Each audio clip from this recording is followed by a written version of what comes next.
Okay, so this was a clip from a little like podcast series. I say podcast, but it almost feels like an episode kind of thing that I do with Samurai. I'm probably gonna leave his page. I'll put it on the screen or something.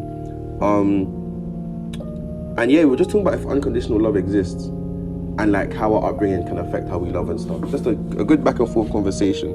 Like I've been meaning to upload this for a minute, but I don't know whether the file corrupted or something happened to it, and eventually it just never got posted. And I seen it today and I was like, you know what, I actually enjoyed this and it was quite insightful. So yeah, I'm gonna leave that there.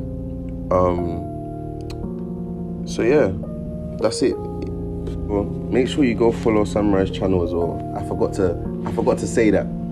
And if you've not checked out the ones that he has, check out his, because I can't lie, his are even better. I'm gonna be so real, I'm gonna be so honest.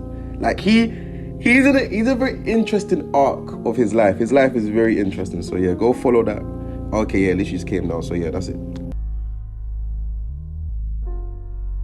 A replacement of her father. That's what I'm saying, because of that trauma. You know what, this leads into another thing. Like a lot of people genuinely, they need to go back and actually like study their childhood and study their upbringing, because a lot of that is how you love, and a lot of it is what you look for in a partner. Yeah. Like usually what they say about men is a man will pick a woman based on like his relationship with his mother and what his mother is like. Oh, I'm good then. I'm good. I'm gonna pick a good woman because my mom's been with my dad for 20 years. Yeah, you will. Once you find that woman that you feel like, yeah, this resembles my mom, you'll be like, yeah. They're like, even Mike Tyson said it. A lot of men look for love, the love of their mother that their mother gave them, in another woman. But that's what you want. That's all we want. Any woman that we associate with, because they remind us of our mother, even subconsciously. Yeah. Right. Yeah. She could be educated, but could have slept, but she had the personality of her mother, something about her. That's the only reason I like you anyway, because I'm attracted to my mother and you have that characteristic. Right. My first love, I fell in love with her because if I got sick, she used to console me like my mother. She was the only motherfucker could heal me like my mother. And this ain't on no sex. This was just on some.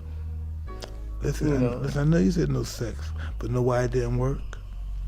Because of sex. You know what I mean? We look for our mother and our lover, but our mother could never be our lover, because our lover would never love us like our mother. She's not in her. It's not in no woman to love us like our mother loves us. It's not in her.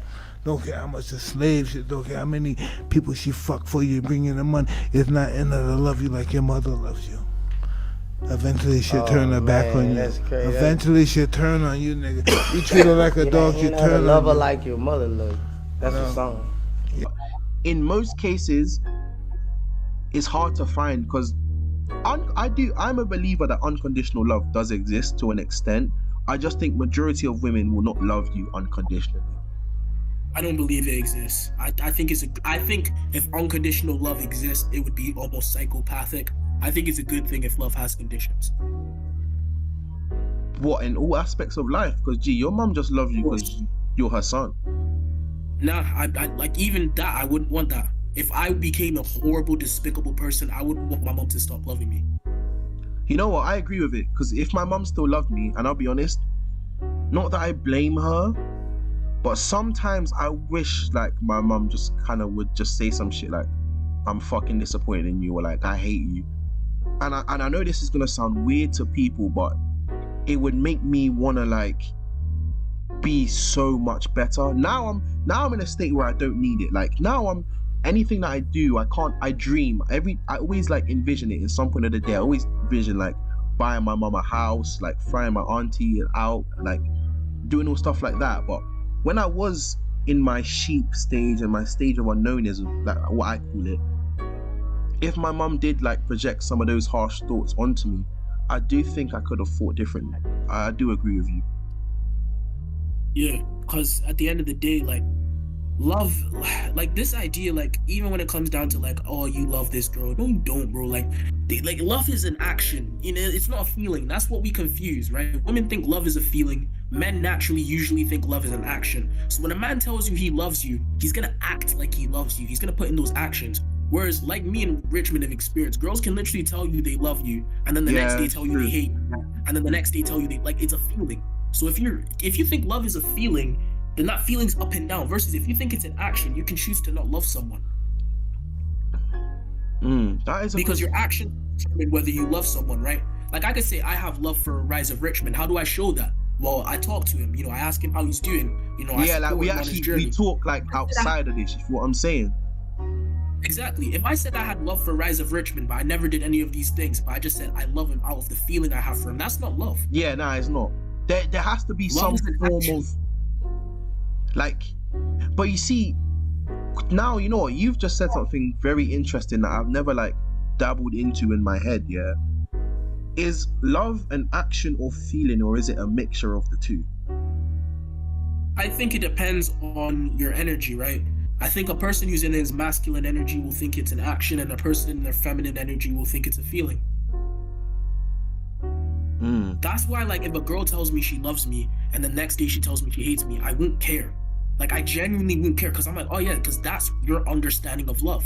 Everyone has a different understanding of love. My understanding of love is love is an action. That's another thing. Like your different understandings of it.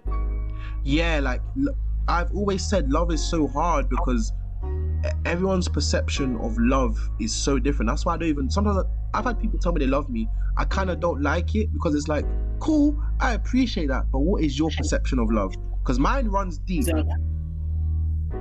Same. Mine, like I said, mine's action. I have to show it.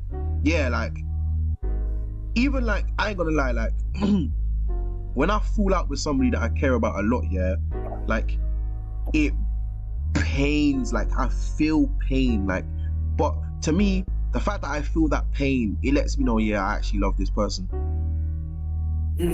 Because if you didn't feel the pain, you wouldn't, like, yeah, you get me, like, there's been some things, yeah, like, you stop chatting to or whatever, and you're like, oh well. And then there's been things where you stop chatting to and it hurts. Yeah, like, that's how you know. I ain't gonna lie, I'm not even trying to sound like, now we're being real in it. This is just we're going on a real topic. Like, there's been things that not things, I'd say maybe 1, 2 max, mainly 1. Like, I missed them so much to a point where man couldn't sleep. Like, my mind was just thinking about them. And you know what, I'm the type of guy that sometimes I feel like if I've been done wrong, especially by women, when a woman does me wrong, in most cases she can't understand my pain. So it's kind of a thing now where I just have to carry that burden, and I have to just say, listen, I just have to walk away from you. If you understand, maybe, I don't know, maybe you'll come back to me one day and message me and be like, listen, it's been so long, I miss you too. Maybe I might be open to you then, but sometimes you just have to stand on that stuff and just be like, listen, I'm walking away, man. No, because that's the difference between, I think that's the difference between a trick and a pimp, to be honest with you. I think a trick is a guy who's like, oh no, I love you even though you cheated on me, versus a pimp, he's like, listen, pimps have emotions too. They just, they use their actions. Didn't Iceberg Slim literally said, bro, a pimp is the loneliest person, bro. And when he said that, I was kind of like, you know what, it's true. You are so lonely. That's why, like, eventually most pimps turn squares, because it's like, there's only so much of a person can be physically alone. Mentally alone is great, but physically alone is not always as great. Facts. But the thing is, pimps don't fuck their hoes, but the hoes want to fuck him. Yeah, but it's the thing is, I noticed about that is it's usually an occasion. They do it occasionally. Like, for example, if there's one hoe who's making hella money, then the pimp will fuck that hoe to, like, as a celebration, and then that will also make the other girls jealous. Like, listen, if you want the dick, you're gonna have to work harder. This is what I mean by, like, pimps turn it from, like, the guy trying to impress them to the girl trying to impress the pimp. Because, bro, I watch bare pimp documentaries, bro. I'm genuinely fascinated by them. I'm fascinated just by their philosophy so much. Even like the whole go for a girl that likes you, not for a girl that you like. It's true, because I'll be honest, a girl that likes you, bro, you can be down bad. You can be down like to a tremendously bad, but just because she likes you that much, she'll sit there with you and watch paint dry. I swear. Yep. She'll do the most for you, bro. Whereas, Versus if you like her, thank you. Like, it's just